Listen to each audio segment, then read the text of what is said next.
This is the Box Banter podcast. I am Raymond and this is Timothy. And this week we were in Austria for, believe it or not, the Austrian Grand Prix. Yes, I heard that was on. It was on. I know you didn't watch it live. I watched half of it. Your commitment is really starting to worry me. No. See, I'm going to have to roll this pod solo. I was committed until I fell asleep, and that's beyond my control. Oh, yeah? So what time did you watch the race? How delayed did you watch the race? So I watched the race, sort of half an hour delayed, and then I got about halfway through, and then I definitely fell asleep. And to the point, I don't even remember. See, that's the difference between you and me. See, I'm my committed. Control. Listen, Formula One decide to, hey, we're going to put the race on at 11 p.m. for Australians. Mm-hmm. That's what they get. That's actually not a bad time. It's not, and that is the sad thing. That is a good time. That's a great time. Sadly, it is one of our best scheduled races for sure. Yeah. Austria or the Red Bull Ring, I'll say, is easily one of my favorite tracks. Easily. I know you've always said that, and I just don't feel the same way about it. I don't know. I think it has a feel like a go-kart feel to it. Yeah. It's small. It's small, so it's easy to remember, but it bites if you get it wrong. Dum-dums out there definitely appreciate. Yeah, and I'm in that category. You know, 10 corners, I think. If that goes just over a minute. I don't know. I think overall, as a viewer, I probably prefer watching longer tracks with half the amount of laps. But there is something that I appreciate about like a 71 lap. You know, you're having to perfect every corner 71 times. You know, it is always a bit stunting when you get to like Spa, and it's like only 42 laps. Like it feels so bizarre. Yeah. But it feels like, where's the rest of the Grand Prix? Have they shortened this? Yeah, exactly. You know, and as an example, like NASCAR, they do a couple of road courses and they love shortening the tracks as much as they can. This guy with NASCAR. Because the trackside people, there to see the cars. The more times you can see the cars, the more bang for your buck. So, you know, like to your point, you've got Austria versus Spa. Don't get me wrong, I love to go to Spa. But you technically not. You get the vroom and they're gone again 72 times at Austria or 40 times at Spa. Yeah, but I guess the other thing with Austria, if you're more at the back end of the track, you can kind of see the whole track. Like, because it's sort of on a hill. If you're on some of those back grandstands, you kind of get to see everything, which is quite unique in Formula One. I think one thing I do like the track, and I like that it is it's boring. It's literal. It's cool. I boring. like the whole theme of everything going on there. The problem with the track is that, and yes, yesterday's race was a prime example. The Antonelli, the excitement of that last lap, as soon as they get out of that hairpin, you can pretty well defend into that next corner, and then you know there's nothing happening after that. That's 15, 20 seconds into the lap, you know there's no wait till you get to the last corner. Like, the overtaking's done at that point. Like, you only get one, I think I passing opportunities, and that's pretty well it. You have that turn 3 hairpin, and then you got the run down to that turn 4, which would be, which is also another passing. 3, so. Yeah, which is, well, you know, sometimes they have those weird little kinks where they're like, that's a corner, and you're like, really? It's flat out. It's like, there's more bend in my cock than that. No, I was bringing the cock out early. Yeah, you know, we're all class on this show. But, and then, you have you have obviously, when you're on the main straight, you have the little turn 1, you can kind of, if you can get a decent enough run, you can. But that's what I mean. For like a final lap, you're not allowing that to happen. You know, if you're fighting for a meaningful position, passing opportunities. Yeah, I mean, on a 10 corner lap, 1.5. Yeah, that's what I mean. When you're watching that race unfold and the ending, it's all exciting. You're building up to it, but then pretty much you get out of that hairpin and the writing's on the wall straight away. If the car behind is getting a run or not, and if they're not, you're like, that is literally it. We're 2 corners into this track. You always round up, by the way. Always round up. How do you mean? You know, you just stop robbing yourself of an extra centimetre. Extra corner. Yeah. You know? Well, maybe I'm a realist.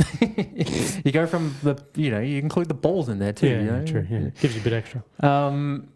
So I think the first talking point... I need as much as I can get, by the way. Well, that's what I mean. You're only rubbing yourself. I think the biggest talking point of the weekend has to be qualifying. Okay? Okay. George Russell's pole lap was about as solid as Pierre Gasly's P3 in Monaco. In my opinion. Yeah. It was yucky, wasn't it? It was like a lead balloon. I don't understand how every car on the track is basically neutralized and under the operating under the assumption that it's a double yellow. There's a car in the wall. That's a high-speed corner too. Like the runoff there, did I hear that there wasn't gravel there in previous years? And that's a new thing? Pretty sure that's a new thing. Pretty sure that gravel there is a new thing. That's surprising if that's the case. The speed he carried through there and still hit the wall at a pretty decent, wallop. It was surprising. Not often do you see Max make an error, whether it's driver or car, irrelevant. Combination.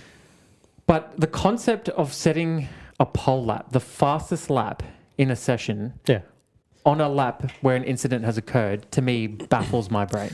So I've got a few issues with it, and one I just come up with talking to you now. It is kind of like that. It's the whole celebrating in a dull moment, because you had. And it didn't feel real when it was happening because your Brundles, Ferrari 1-2, not Brundle, the other one, Crofty. Ferrari 1-2, double wave yellows, no one's going to be able to settle up. So, like, you built everyone up who's watching. I was like, this is great. I was off the couch and I was like, Ferrari have got a masterstroke exactly. here. And then that happens and you're kind of like, oh, well, that surely doesn't count. And then it's also like by 2/10. So you're like, weird. Like, he should probably not only lose a lap, but get, like, stung for speeding through that.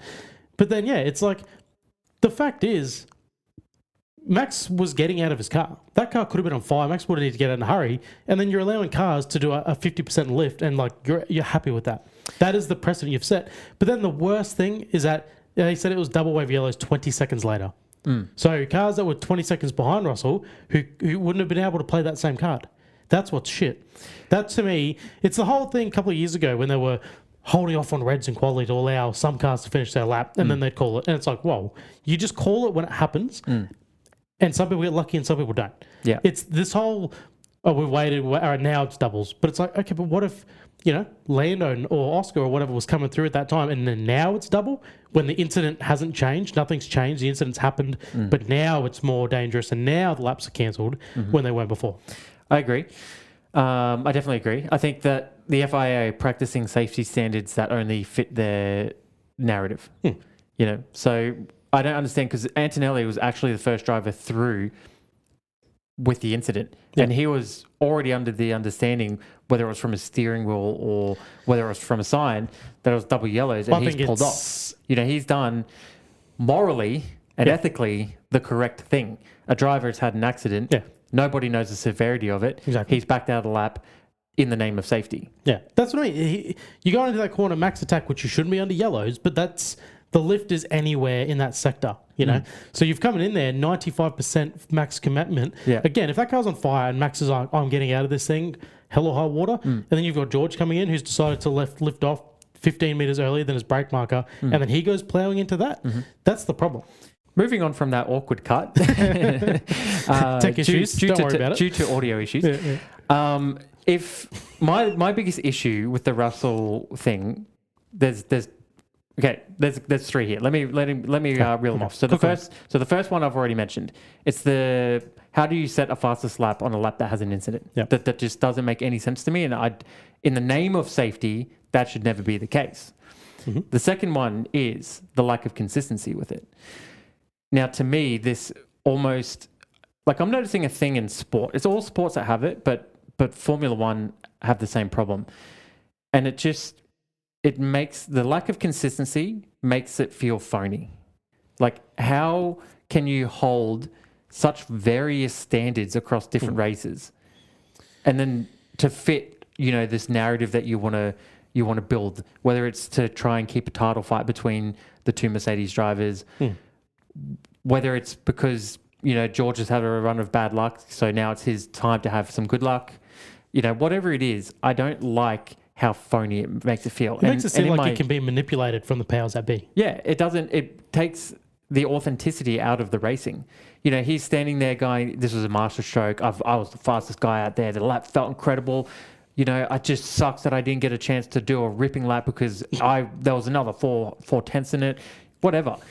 Every car backed off. And it was even proven that Antonelli was going faster on that lap. Yeah. So I doubt that he would have gotten the pole, and I doubt he would have gotten the race win because of it. It's all a knock-on effect from this one little thing. And unfortunately for Kimi, that shows probably his inexperience. Is he probably just saw yellow? I mean, even the commentators didn't really know what they were looking at. They thought they were double yellows. They were confidently calling that lap off the commentary team were, not waiting for what the stewards had to say. They were like, no, that won't count. Like, they were so confident. So you can't even blame Kimi, who went into it thinking, oh, okay, this has to be a full bail lap. I mean, I don't know why it wasn't a red. No. We always see this in qualifying. A crash in the wall, that's it. There's nothing else you can do. It has to be red flag to recover. And that's what I mean. The whole thing just feels gross. Like, you're setting a precedent of as long as the driver goes, little lift like this, he was safe. But then the third thing I wanted to bring up was post-race when Sky Sports were doing their best to prove that George was a genius and it was all kosher. They were glazing so hard. They were manipulating everything. You know, George is pleading his case. I'm actually a fucking genius. You know, all this sort of shit. Like, it was kind of hard to watch where it was like, you're kind of missing the big picture here. Yeah. His own words were, he saw the yellow, he lifted, but he had no idea where the car was. Yeah. How is that? That's not safe. In the name of safety. Yeah. It just shows your mind is focused not on where's the incident and is everyone okay and do I need to look out for people on the track or whatever. Just awareness, your mind is awareness. As long as my foot came off the pedal, I can still set a pole lap here. And props to him for knowing the rules by the letter of the law. But this is what should have been a red because, again, it's precedent. He admitted he has no idea where the car was. Yeah. So then what's to stop him from flying off? What if there was oil on the track or something that then he has still gone through that corner at 300 kilometers an hour? And that's why it needed to be red because you're meant to lift in a yellow. You're not meant to be able to beat your lap time. You're not meant to be able to go quicker. Yeah, you just got to lift, but you should be lifting enough that you can react if something appears in front of you. So the fact that they've allowed that lap to count is a problem in the first place. It should have been Max in the wall. No one should even be allowed to try to beat the lap. Just neutralize the race right there. Yeah. And if you're worried about time or whatever, make amendments in the rules that if there's an off, you know, everyone gets the chance to reset for one more lap or something. Whatever it is. Like, every team makes their own decision. You see the way they all crawl around the track at 10 kilometers an hour. You know the risk. Exactly. You know the risk of what you're going into. That is how the game has always been. We see it all the time at Monaco. Silly buggy games where you go and you bring a red out to end quality. This is what happens. I mean, you're right. Wasn't playing that game. You see cars that leave it to the very last second to try and get the best track conditions to set a pole lap. But the risk is if someone goes off, you don't get to set a lap. You know, so it is a risk versus reward thing here. I disagree. I think that the pole lap shouldn't have or stood. And like I said, and I think he only gets a race win because of that. Oh, absolutely. To me, it makes the sport feel inauthentic, and I hate it, and I understand why people switch off from it because this is not why we tune in to watch. We don't want to see somebody half a foot lift get pole and no one else get a chance at it. I mean, Max was looking like definitely like he was on for competing for a win here. You know, unfortunately, he was close with. Oh yeah, sorry, I was going to say he was close with the Ferrari's times, and the truth is George blew their times out the water with the lift. And so was Kimi. Yeah, well, that's the problem. Is that, like you said, and we saw this last year. You remember last year when Kimi had a weird moment in the pit lane, and he could have forced the issue to get into his box, but he would have absolutely 10-pinned his pit crew. Yeah. So then he just chose to drive by and do another lap, sacrifice his race. But again, in the name of safety, in the name of I don't want to hit my guys, and I called it then and there, super mature decision because most drivers go, no, I'm getting in my box because this is going to screw me if I just do a drive-through for no reason.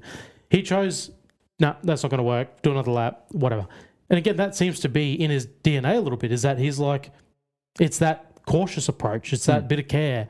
I respect that about him because, you know, whilst I love a loophole, and loopholes have always been a part of Formula One and it's always been taken advantage of, I kind of like that this kid is almost, he wants to win on merit. He wants to be the fastest and the most consistent and the best driver out there. He's not looking for shortcuts. Yeah. You know, we saw in Monaco, we could have had a classic Monaco race where he did 2-minute laps and just slowed the field up, got the checkered flag, but he didn't. He wanted to win it on pace. You know, he wanted to prove that he was the fastest guy out there. You know, he backed off on his pole lap in the name of safety. It cost him the pole. Yeah. Arguably, if it was out of those two Mercedes, he had George. George. Or he would have at least been alongside. And we saw the pace he had in that race again at the end, like at Spain, came hot at the end. Yeah. but he started fourth, fifth, whatever it was, nowhere. Like, and that's what happened here, and that's why the red needs to come out. You're baiting drivers. Formula One are baiting drivers into not taking the safety seriously. It's setting a precedence, and then it's one of those things of if you don't do it, then you kind of just you're disadvantaging yourself, right? So the next time it happens, what's to say that Kimi doesn't think twice about lifting off or aborting the lap, and then that can lead to potentially dangerous situations. So I think that's the biggest headline from the weekend, and I think it's the biggest talking point, and I think that the FIA dropped the ball on it big time. Well, I just want to say one more thing. I just also don't understand why it was a single yellow. I feel like the single yellow is like a street track. Someone's gone down the escape road. They will recover. So, allow the drivers to race around. It's not a dangerous situation. They will drive themselves out, waiting for a gap, whatever. Other drivers just need to be aware that there's something on track. Max was never driving that car out of there. That car was not going anywhere. It was damaged. Like I said, you always have the risk of the car catching on fire or anything like that. Max will need to abort that car. He needs to get out of that thing.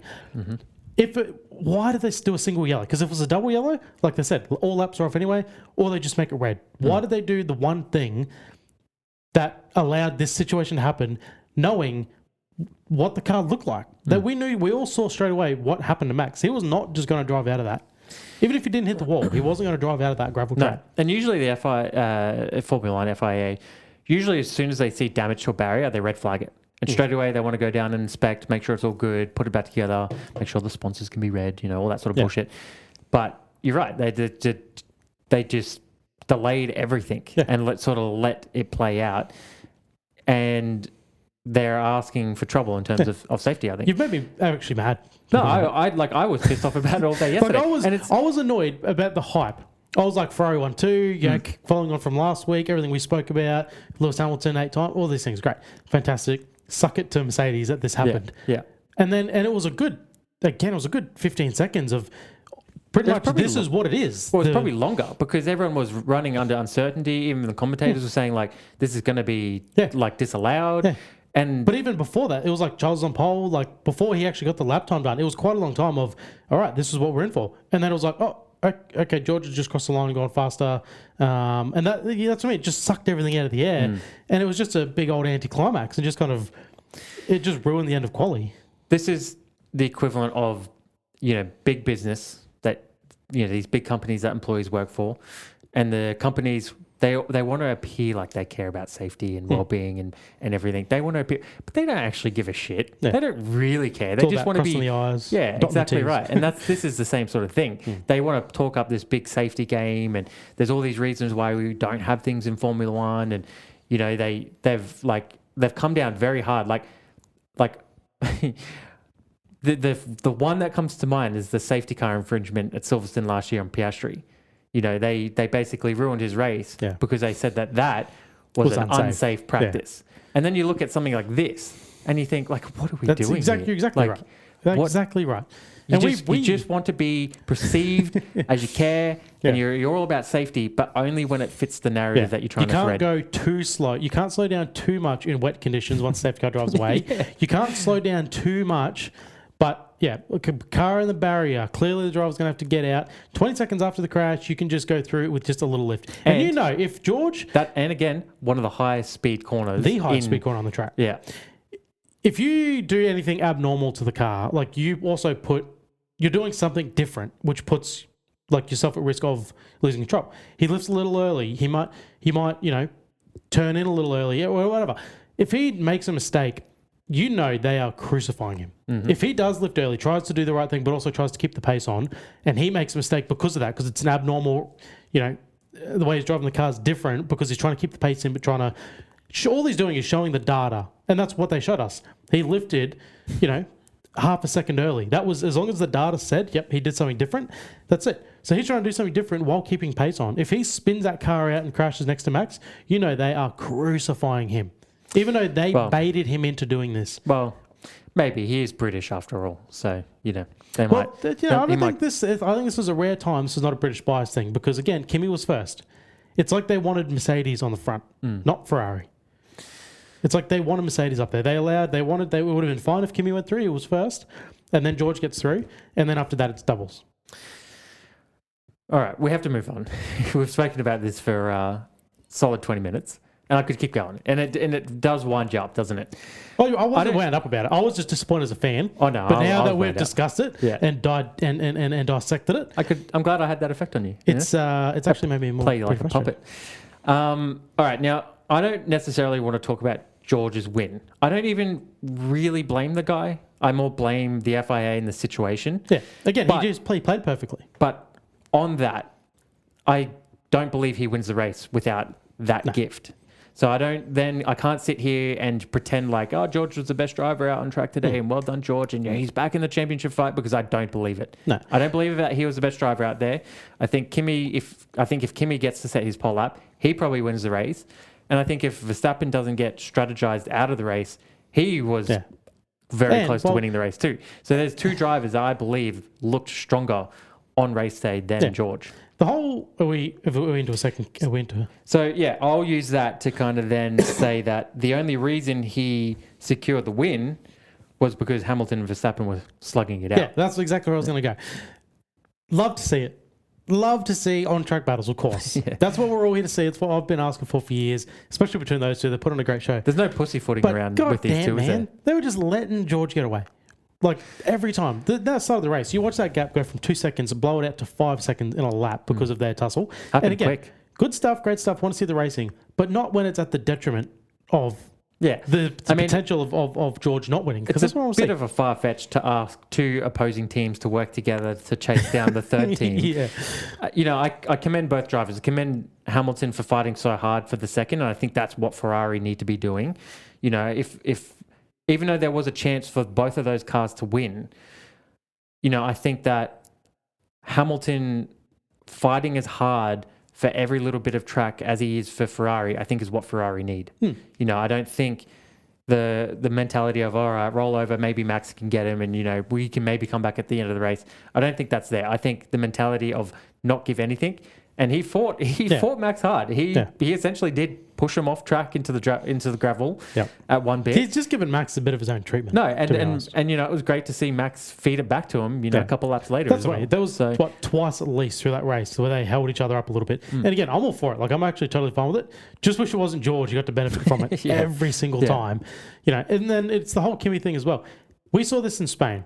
Kimi kind of just was thereabouts with pace. And then at the end of the race, we saw him charge down and get Russell. We saw this again this race. It's like he has the ability to get better over a race, whereas George is pretty plateau, where Kimi can just get better and better. And we saw that. He finished 2 seconds behind him after everything he that sort of happened in that race. Well, you kind of forget that George was known for a long time as Mr. Saturday. And that's kind of almost truer than ever. He seems to be able to put together good one-lap pace. He can do that. This year, Kimi has really had him at that too. But typically, George, he can qualify well. He just doesn't seem to be able to do it on race day. I just don't think he just doesn't, over a Formula 1 race, traditionally an hour and a half, the track changes a lot. You get a lot of rubber down. They tend to race in the afternoon. The sunlight goes down. The track gets faster, gets grippier. Temp comes out of the track. The cars bite in better. They get faster. He doesn't seem to adapt to that. He doesn't seem to, as the track evolves, he doesn't evolve with it. And every driver should and does. And Kimi seems to do it really well. But George, they just seem to come to him through a race. So, and that's what seemed to happen. That's what happened in Spain. And that's what seemed to happen today.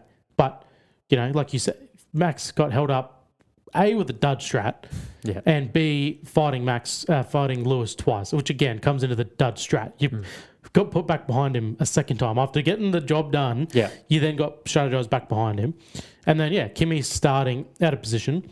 But he went off the road 3-4 times in the first lap, and then just obviously had to play the B strat to the end. But then to still have a chance, not of the win, of course, but clearly had the pace. If he was in the right position, cakewalk. Yeah. I agree. I thought it was an absolute delight to see Verstappen kind of back to himself. Obviously, Red Bull, Ford, Honda, whatever the hell they are right now. Red Bull powertrains with Ford batteries. That are Honda builds or I don't know. Honda DNA. Obviously, whatever upgrades they did were good. even Hadjar had a good weekend. Like he finished You ahead write of this kid off so much. he probably is the most inexperienced out of those 8 guys, but he finished ahead of Leclerc and he finished ahead of Norris. He looked very comfortable in the car, and there was a good chunk of the race where I was worried that he was going to have Piastri, but Piastri seemed to find quite a lot of confidence this weekend, and we'll get to him in a second. But I thought it was quite a pleasure to see kind of the old Max back. He looked motivated. He looked motivated to hunt for that pole. He looked motivated to hunt for that win. You know, we've seen him kind of be a bit of a sad boy this year with the regs and everything, and a lot of uncertainty with his Formula One future. Yeah. But it was nice to see that he still had drive and he still had determination. We know he's excellent at this track, and he's got one of the best home race records out there, along with the likes of Hamilton. You almost would have backed him as the favourite coming into the weekend. I think the fact that he came off wasn't necessarily a skill issue. I think it was proof that he was pushing to find that little bit of extra risk to get the lap over the Mercedes and give himself the best chance on Sunday. On top of that, we got some classic Max moments. We had him giving Hamilton the finger in practice, giving George the finger in free practice. You know, classic Max stuff, which to me, that's some of the best highlights of the weekend. And again, it just shows how much it means to him. You know, he cares that he's kind of lashing out in somewhat of a childish way, but I'm here for it because, you know, I love that sort of shit.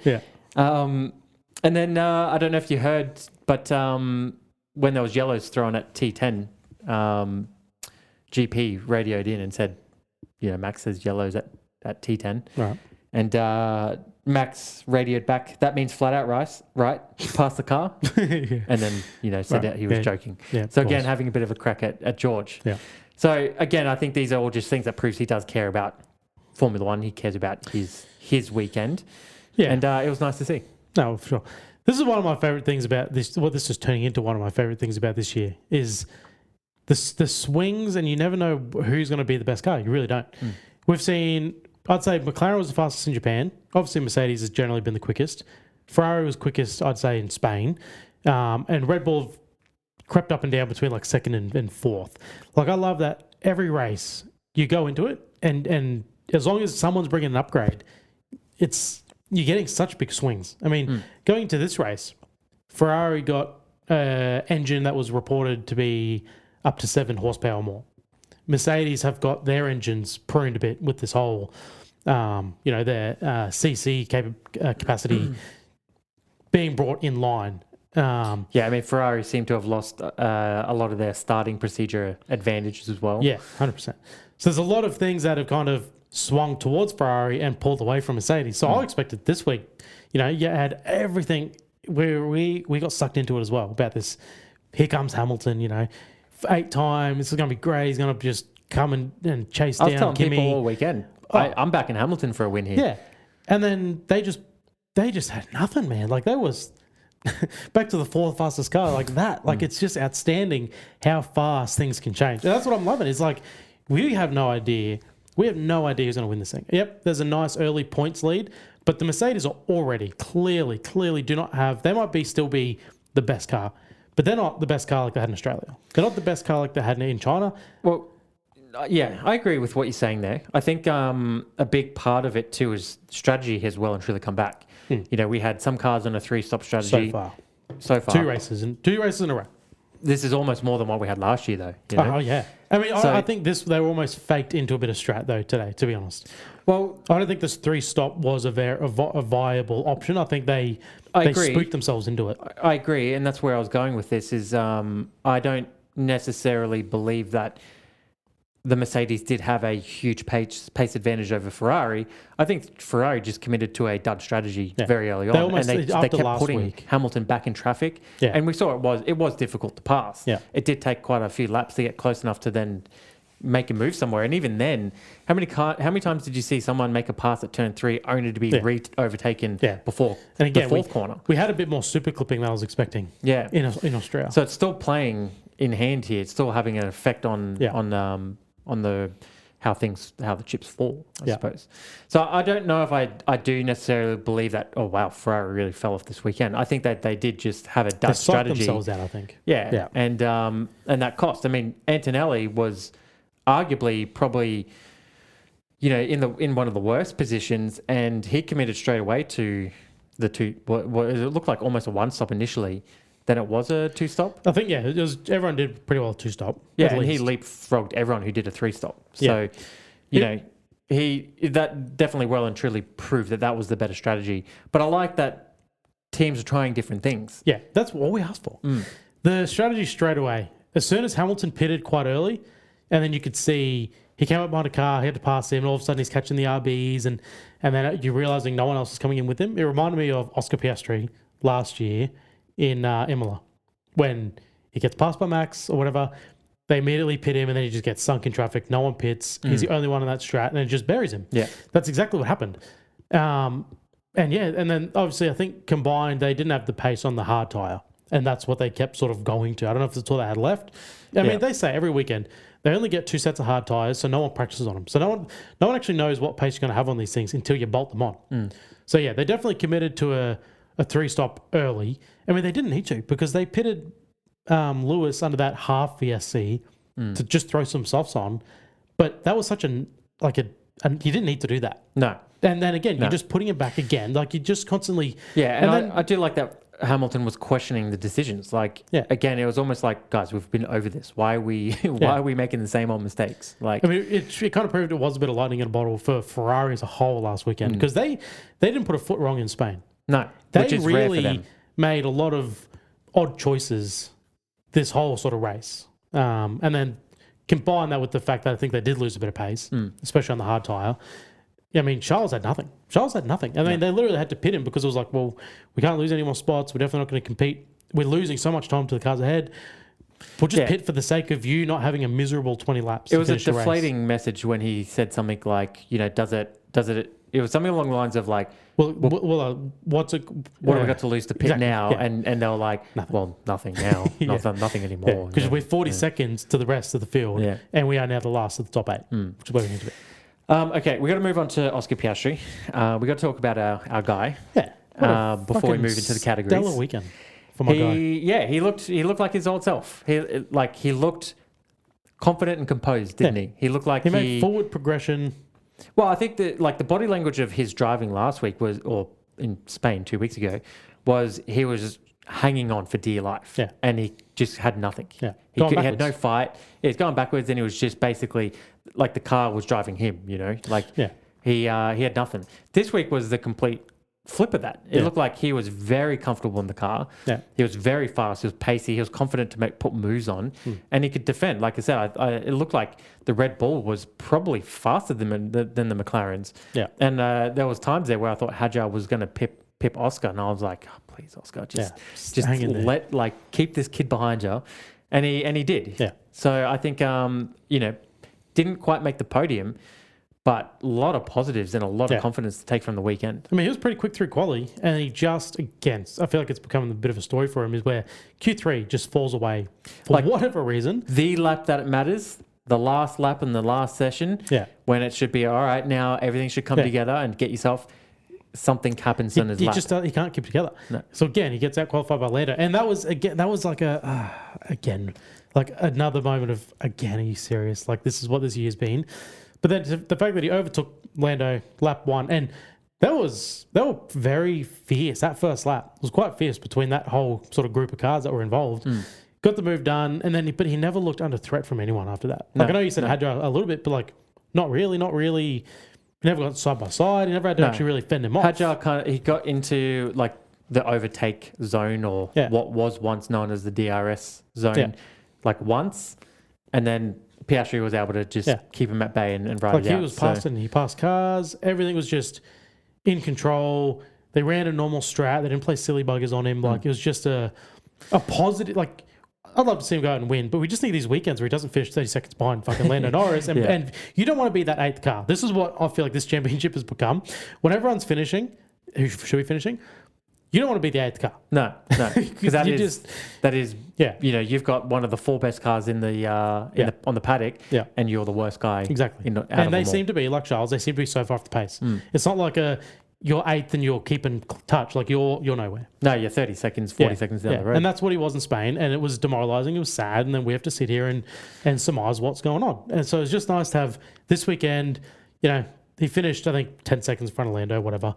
But he had multiple positions on him, and he had pace all race. Yeah, he's got a 1 point lead in the championship over Lando now. Yes. He's fourth in the championship for a guy who kicked his feet up till bloody April, basically.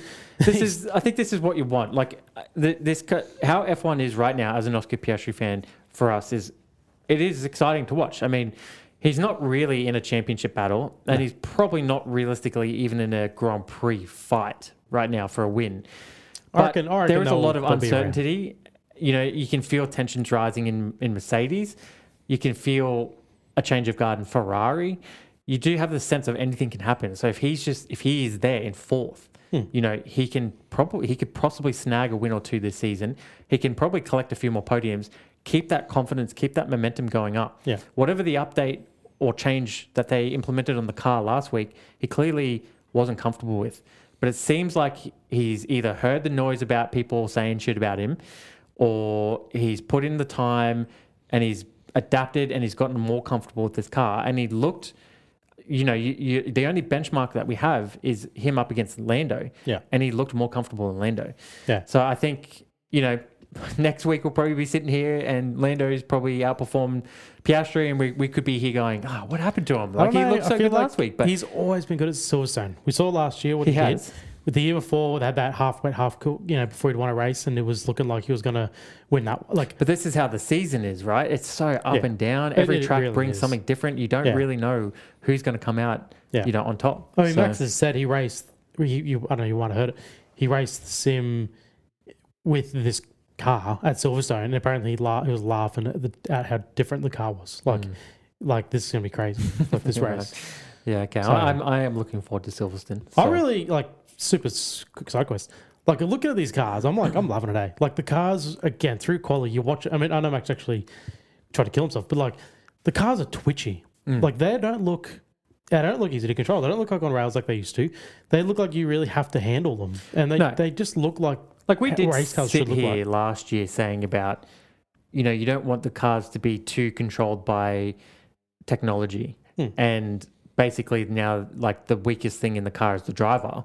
And, they're not really having to do anything because the car's kind of doing it all. This kind of feels like they've walked that back a bit, where it's, how many times you see them coming out of a corner and they're just sideways. They're looking for grip. They can't get it down. They're having to reel the car back in. It's bringing the driver back in to having an influence on the car. And I think that's why we're seeing guys like Hamilton and you could say Verstappen for this round, still, even though they don't have a car as good as Mercedes, they're kind of still in the conversation because they know how to rein in a car. They know how to push it to the limits and hold it on edge, That's why I will never buy into the whole Oscar can't drive a slick car. Can't do it on slippery tracks because the cars, they did not look at all comfortable at this track. They didn't in the race, you noticed they didn't look like they were really biting into the ground. They looked like they were on top of the surface. They were really, you're seeing so many four-wheel slides sort of into that turn 4, through turn 1. The whole car just wasn't biting into the surface, any of them. It really looked slick out there. And it was it was probably his second best weekend of the year. So again, I just don't think that whole narrative that, he can't drive a car that's a bit taily, or he can't drive a car that's on edge, is bullshit. Yeah, we'll see. Still got a lot of the season to go. So, how about we move into the categories for the Austrian Grand Prix? So, the first category, as always, is the final boss category. So, I'm going to run through the nominees. Yeah. And then, we'll discuss who we award it to. So, okay. The first one is George Russell, I guess. Do we have boo sounds? Boo sounds? Yeah. Well, we don't have Chris with us anymore, so true. We're running on a budget. We're minimal. Yeah. Minimalists.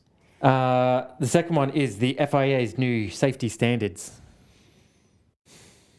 The third nominee, I'll just give you a pause to see if you had anything you wanted to, but that's right. We've discussed you mull on it.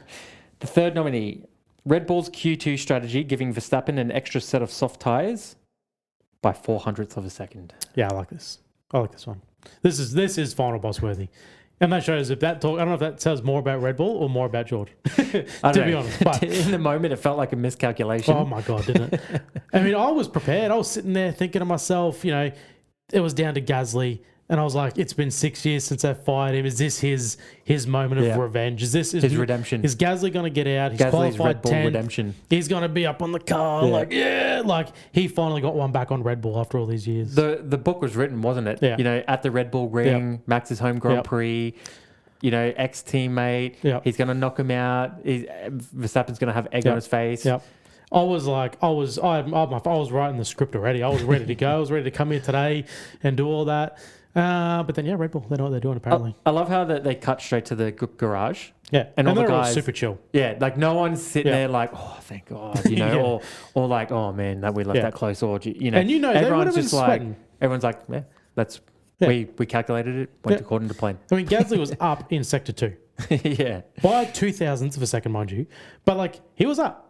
That's all the team, can see of another car is that he was up. They were like...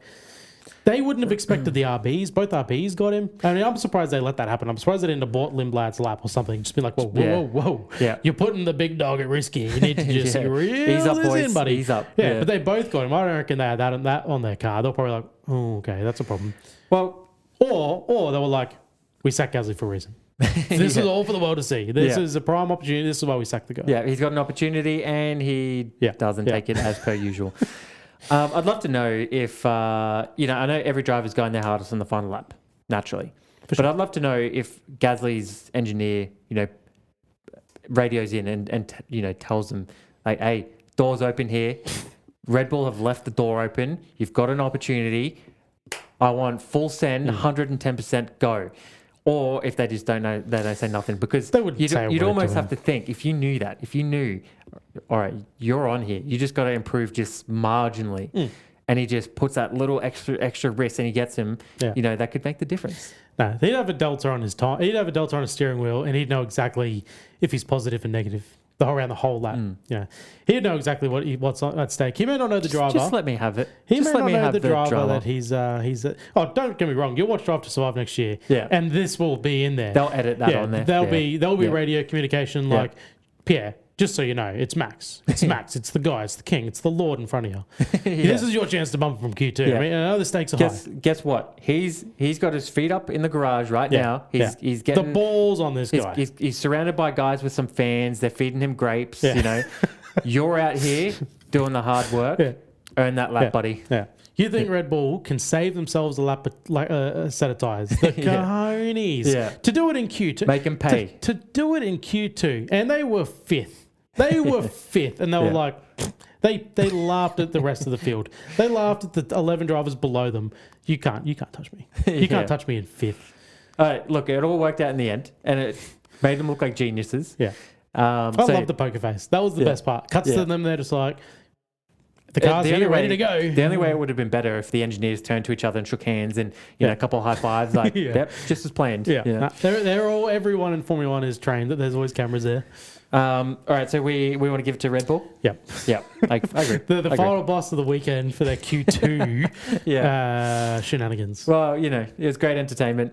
Max looked on a heater all weekend. If he almost won the race and you could pin it down to the fact that he had a fresh set of tyres for every stint, you're just super chuffed. The noob category. Your nominees. Everybody who 3-stopped when it was a 2-stopper. Yep. Verstappen being the only car to crash this weekend. From here to zero right there. Mm-hmm. Mm-hmm. Alonso finishing 18th, but getting lapped by 17th. On pace. Mm-hmm. Oh, a zinger. Karun had a zinger. I've been thinking about this all day. Hang on. Is this... This is for Alonso. Okay, all right. He said, and you would have heard this, the only place that I stood quicker in the pit lane.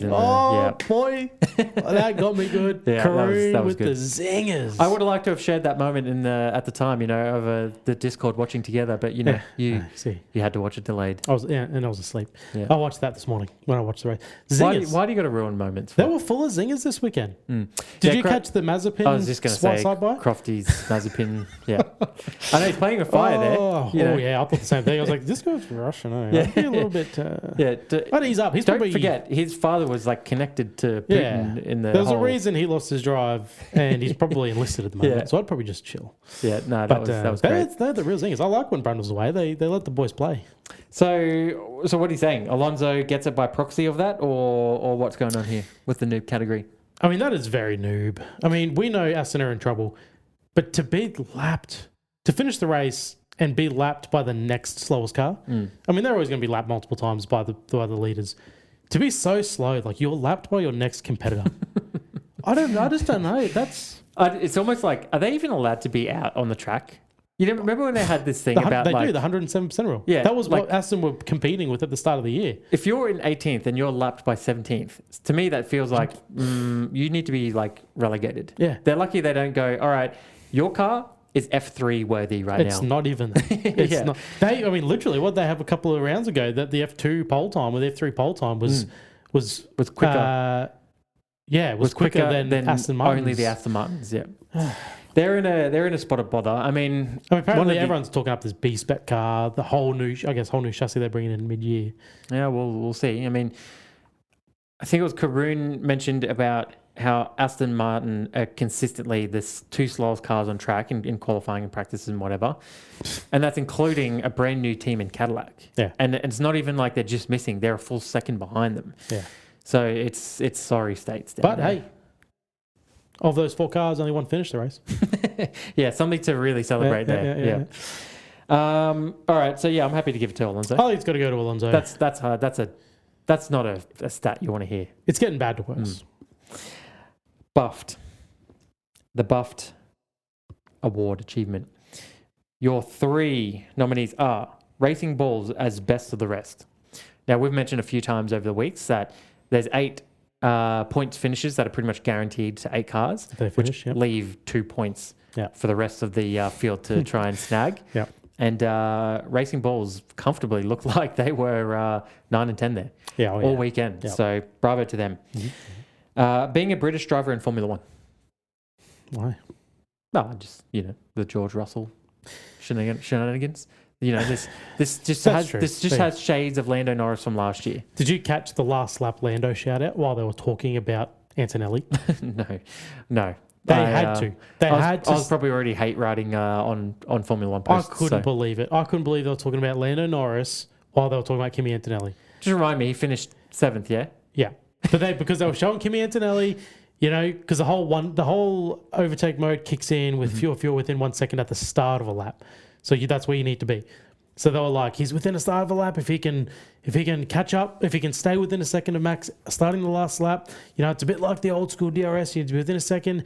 Can he do a bit of a last lap, Lando? I was like, there's no fucking way right now. There's no way right now. You are talking about Lando Norris. There's how. Well, how are you doing this? Daddy Lando pays for a allotted amount of Lando time, so they got to get it in when they can. It's just crazy. That's what it seems like. It's like the Grand Prix is wrapping up. We're a bit behind on our Lando quota. Yeah, let's spend the last lap with yuck. him. It's rotten. That's not buffed. The third one. No. You're buffed if you're a British driver in Formula 1. Yeah. The third one, Oscar finishing ahead of Lando. I like that one. Yeah. Just after last week when everybody... And I wouldn't say that we were shitting on him. We were asking questions of him. We weren't angry. We were just disappointed. Yeah, we were asking questions of him. Yeah. And I like to think that he heard us, and he wanted to do us proud. He woke up. It must always suck when you hear people ex-F1 drivers talking shit about you, and Piastri's disappeared, and his form's gone, and that's whatever. What ex-Formula 1 world champion Jacques Villeneuve and ex-Formula 1 world champion Nico Rosberg, I should know that, he was pretty good. Their comments were, no one's talking about him anymore. He's really just disappeared. And we were talking about him. But who was talking about Lando? Yeah. Ex-Formula 1 world champion Lando. Who was talking about Lando? Yeah. He has one decent race in Spain and he gets off the hook. So Oscar gets off the hook for his escapades here. Yeah. Bravo to him for turning around and finding some form this weekend and looking like kind of the Piastri that we knew from last year. So who would you like to award it to? Are you looking on Oscar, Piastri? of course. Yeah. Yep. Hey, I'll take an Oscar victory wherever I can, especially over Lando. Yeah, especially. Just like to remind everyone, Oscar is 1 point ahead of Lando in the championship right now. He is better than a world championship driver.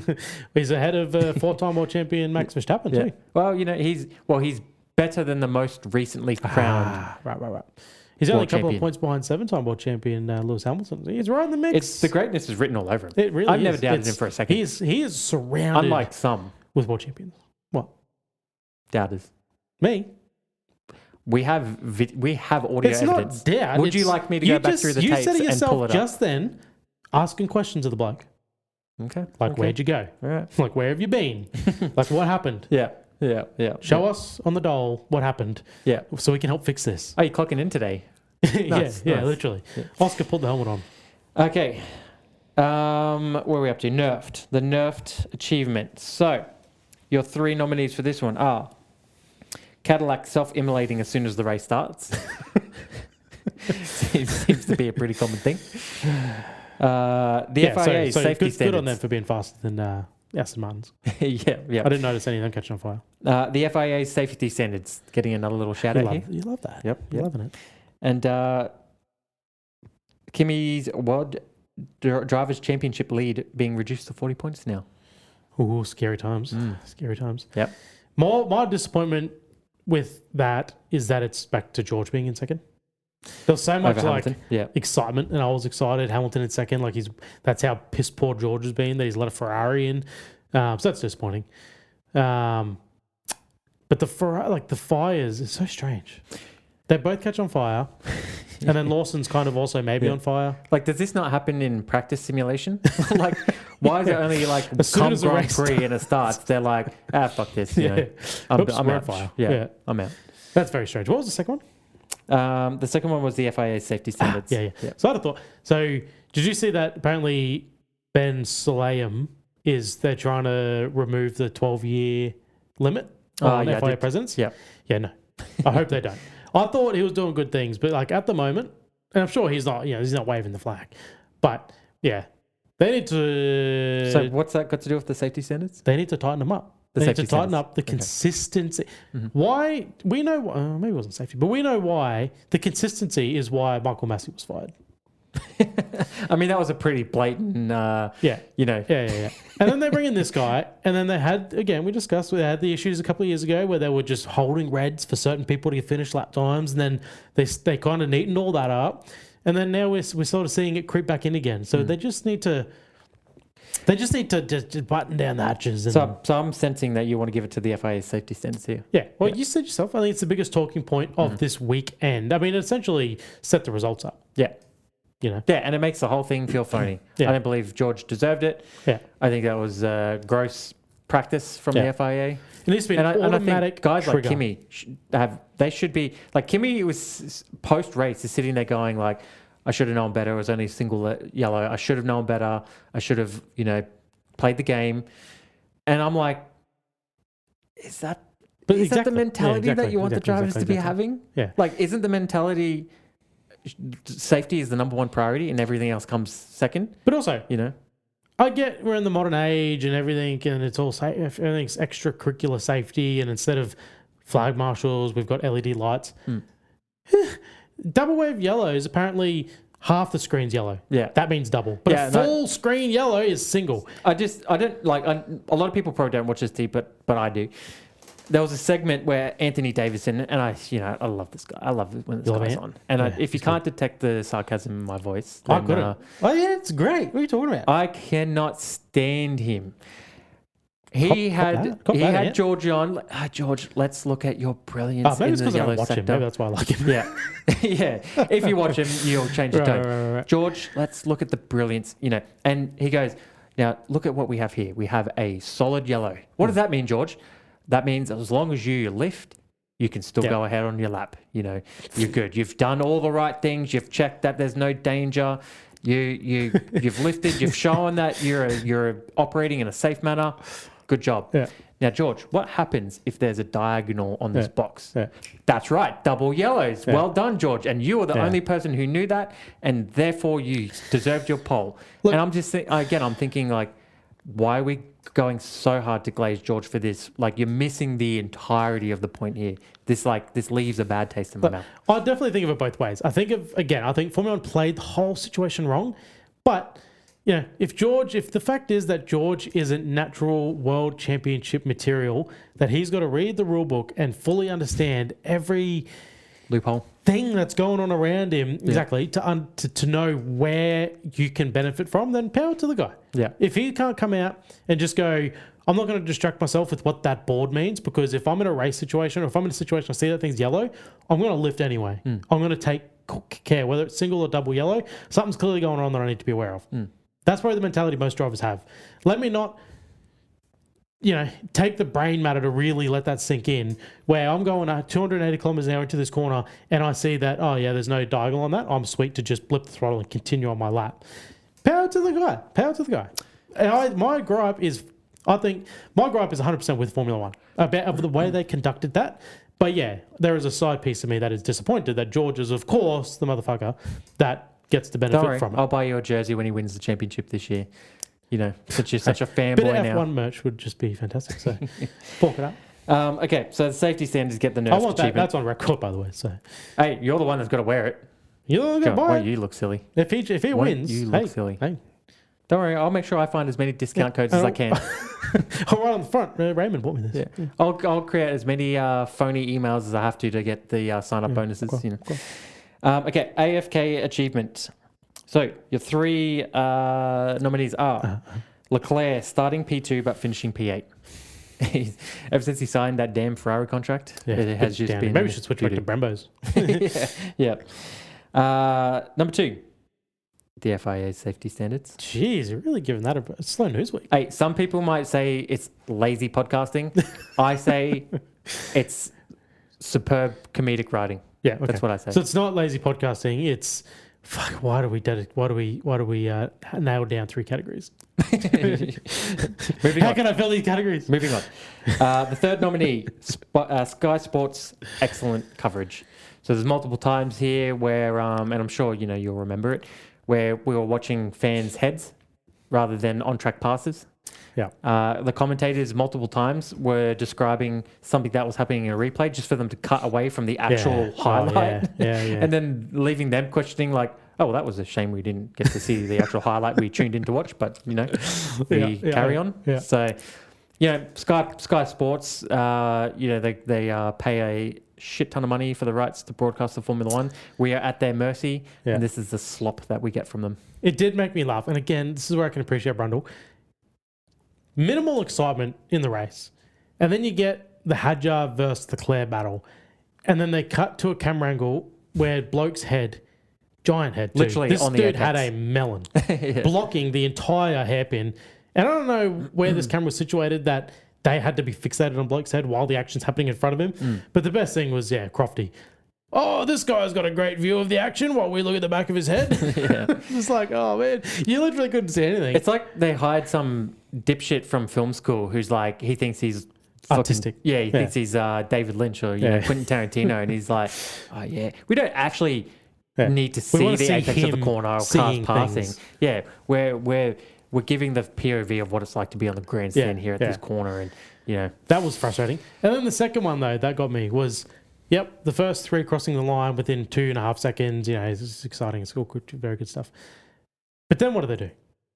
They cut to Pierre Gasly, who's half a second behind Hulkenberg, racing for 13th position in the last sector of the track, where, as I said earlier, overtaking just doesn't happen. So you're watching 2 guys who they just don't matter. 2 guys that don't matter, racing for a position that does not matter, for an overtake that is never going to happen in a million years. We're watching that instead of what we could be watching, Oscar Piastri crossing the line in 4th. Yeah, congratulations, Oscar. Good stuff. Let's go. All right, Lewis Hamilton, 7-time crossing. That's fantastic. Yeah, go, Lewis. It's good stuff. But no, we got to watch this insignificant battle that is not going to happen. That's what we're watching. As soon as the top 3 cross the line, that was like, we need to see this. Yeah. Why? Why? Tell me why. Why do we need to see that? So I'm detecting a lot of... It's the Sky... You laid that perfectly because it's AFK, and the AFK was Sky Sports' great coverage. It was missing because it wasn't great. So what you're saying is I'm a talented podcaster? Yeah, you're fantastic. Hey, at least I stay up and watch the races. And I got the race in before I came here. I'm committed. Also, what do you reckon? How long does Ocon last? Lots of swirling the pot rumours. I've never been a fan of Ocon, and I've been very vocal. I don't know why the guys in the cockpit. Yeah, Behrman's just pooping all over him too. Yeah, they had Jack doing as the reserve driver, so it would be kind of nice to see him get back in the car and see if he can have a second go at it. Yeah. I did see something about him maybe going to Indy or moving out of Formula One entirely.